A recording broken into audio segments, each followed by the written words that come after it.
Kabarku ya dibilang sehat ya separuh sehat, ke atasnya sehat, ke bawahnya agak sakit. Lagi nahan sakit ini, kemana-mana aku selalu membawa urin bag. Dan rencananya sebenarnya pas tanggal 1 Mei itu harus dicabut, ternyata libur, dokternya ikut libur. Ya akhirnya tanggal 2 Mei di schedule-nya. Begitu. Kalau boleh tahu kesehatan sekarang update-nya seperti apa?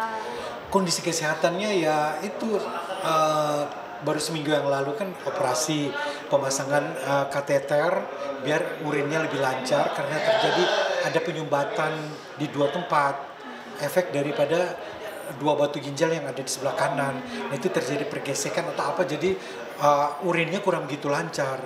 Nah akhirnya dokter udah teropong, masukin kamera, masukin alat, aku lihat sendiri di monitornya, ini ada terjadi penyempitan 2 tempat, nah itu dipasang kateter ini nih. Jadi aku kemana-mana bawa ini. Jadi langsung dari sini, nih orang kan biasa bawa kantong urin, nah aku masukin di dalam tas kayak gini jadi nggak nampak gitu loh. Kan nggak enak, malu diliatin orang kesannya kotor jorok gitu loh, seperti itu. Tapi maksudnya yang dirasakan itu apa sih Om? Aduh sakitnya, sampai sekarang aja masih sakit. Terutama saat habis nyetir, pulang sebelum kalau perjalanan 1 jam atau 2 jam. Aduh turun tuh nangis, teriak semua Tuhan aku panggil minta tolong. Karena sakitnya itu minta ampun saat kencing. Mohon maaf itu kalau saat kencing tuh sakitnya minta ampun. Makanya aku bilang dulu dokter jangan lama-lama dong, kateter ini dicabut dong. Gue bilang gitu, aku nggak nyaman mau ngapa-ngapain, tidur miring, tidur terlentang terus, nggak bisa miring kan takut kemana-mana kan. Akhirnya udah tidurnya terlentang, yang cari duduk yang nyaman. Lebih enak berdiri kalau aku duduk di sofa rendah gitu tuh agak-agak ini gimana gitu. Berarti kesulitan ya, konsen banget ya Om ya pakai itu tuh ya menghambat gerakan, tapi kita buat fun aja, kita harus tetap profesional, syuting ya tetap berjalan, tapi sorry to say aku harus bawa urin bag gitu loh. Itu aja sih, nggak mengganggu kok. Tapi dalam kerjaan itu lebih pilih-pilih nggak sih Om sekarang mungkin? Dibilang pilih-pilih nggak juga, yang penting tidak bermain fisik, adegan pakai lari-lari outdoor dan naik turun tangga atau salto sana salto sini, kayaknya gimmick-gimmick kayak gitu untuk sementara belum bisa. Jadi ya yang aman-aman dulu deh, nanti kalau udah sembuh siap. Tadi gimana mungkin diceritain tadi di studio pembahasannya kan sempat menerima hal tidak mengenakan gitu, itu gimana sih ceritanya? Sebenarnya itu luka lama udah terjadi belasan tahun yang lalu, tapi ya gimana ya, luka batin itu sulit disembuhkan. Anda akan trauma dan mengingat itu terus seumur hidup. Siapapun juga pernah menjadi karyawan, orang yang pernah menjadi karyawan pasti akan merasakan hal seperti itu. Saya bekerja hampir 20 tahun. Nah, pas memasuki kerjaan yang udah 17 tahun lebih, pernah nanya soal gaji. Kayaknya karyawan tuh haram ya tanya gaji ya.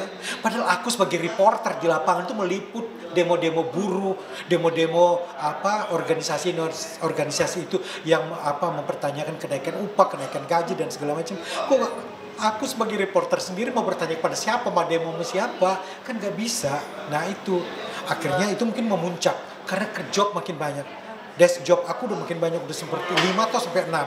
Aku sebagai news anchor, koordinator all talent, all presenter, and then juga tim rekrutmen yang mendidik anak-anak dari berbagai daerah, audisi mahasiswa-mahasiswa dari 10 kota besar Indonesia, bisa lebih dari 1.000 orang dalam setahun, dan dilanjutkan juga dengan koordinator makeup artist, wardrobe, bagian komplain, bagian didik anak-anak orang yang titipan dari Dewa sana, Dewi sini.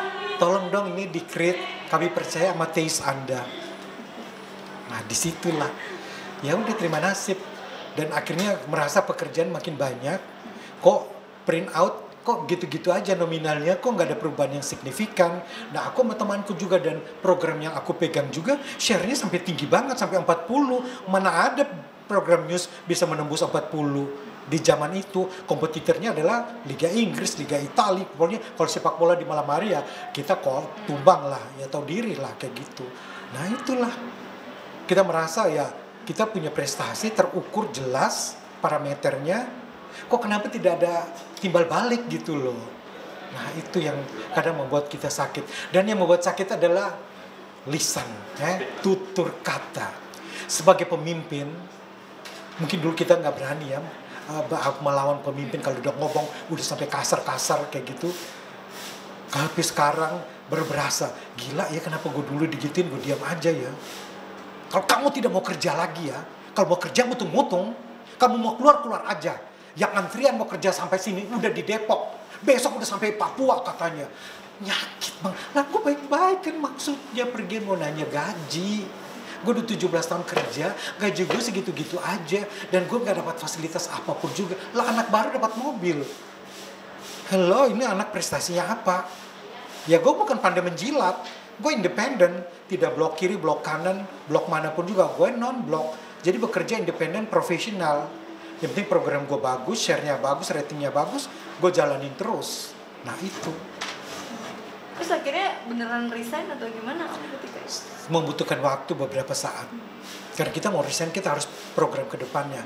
2 tahun kemudian, setelah itu kayaknya makin sudah toksik ya.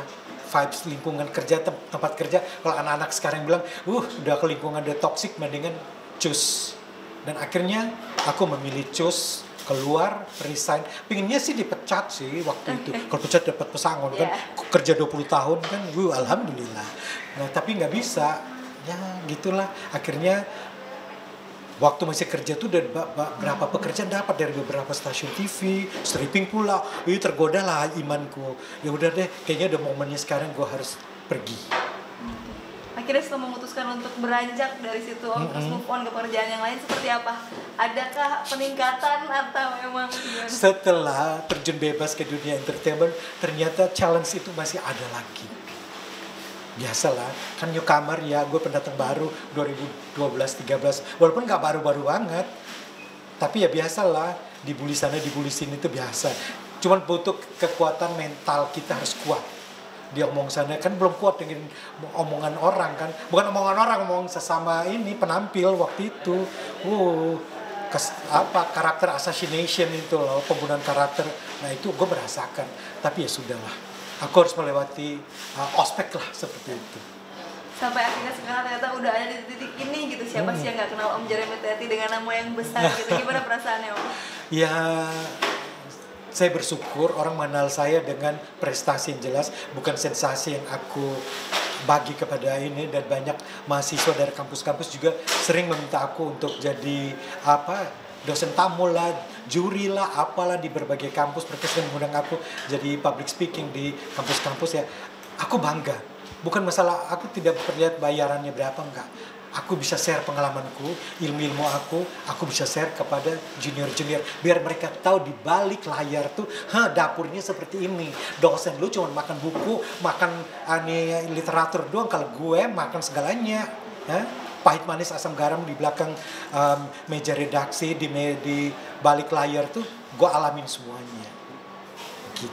Apa pencapaian terbesar yang menurut Om tuh ini, wah ini nih finishnya tuh di sini nih yang paling membanggakan?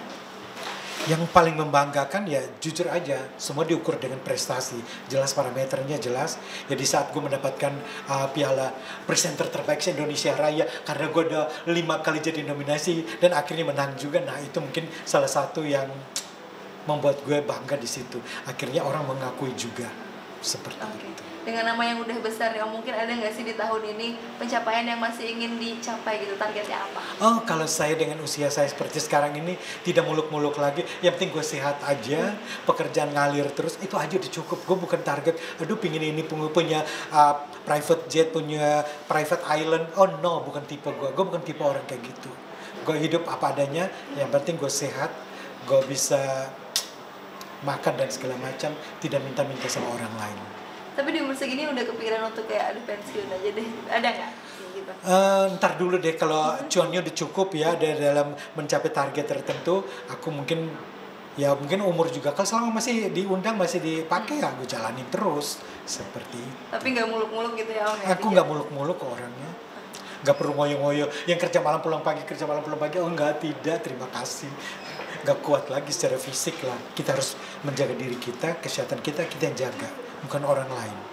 Kita yang monitor diri sendiri. Terakhir mungkin Om, harapan baiknya ke depannya seperti apa? Harapan saya nggak muluk-muluk dalam hidup.